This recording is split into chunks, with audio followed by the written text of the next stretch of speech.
Johnson here in 2003. Well, since then, though, what has he done, Paul? Nothing short of miraculous. 34 wins and 3 championships since Alan Johnson came on board. That's why we call Alan Johnson the man. So that's the start of the era right there. And there is Tony Schumacher. He sits number 1 right now with a 446. Clay Millican has a 448 new livery on that car. They began it last week. You look at our season recap. You see the most number 1 qualifiers, Tony Schumacher's 3, but Brandon Bernstein leading the points because of all those wins and mainly because of all those round wins. Brandon's had a very consistent race car, but right now Tony Schumacher is in the show. Brandon isn't.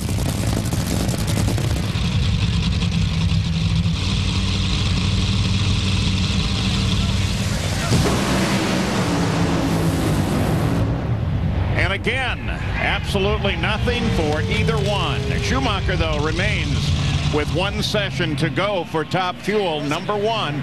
Millican stays number 3. And back on the line, Alan Johnson. Whoa! What's going on here? And I'll guarantee you he said that because they had that thing really backed off and it still didn't go down the racetrack, and he went, wow, there is no track out there right now. So at the conclusion of the 3rd session, it remains as Schumacher sits number 1 with his 446. Larry Dixon rounds off the top half of the field.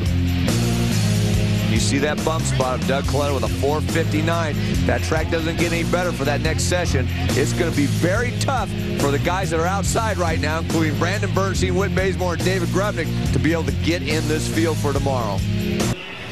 Well, unlike Tim Richards and Lee Beard, this man right here, Alan Johnson, knows his race car is in. It got down the racetrack very, very well. Number 1 qualifier for Tony Schumacher on Friday night. But you're still second-guessing yourself, obviously second-guessing this racetrack, trying to figure out how to get this car down it. How bad is it out there? It's pretty bad. I don't think we're second-guessing ourselves. It's just a matter of the track being... this is normally a really good track, but it's really hot. It hasn't really been prepared like we have been in the past. Why, I don't know. But now we have to try and figure out how to get down it, and you can't go by your homework because it doesn't apply anymore. So I'd hurt a lot of guys this weekend because they didn't qualify.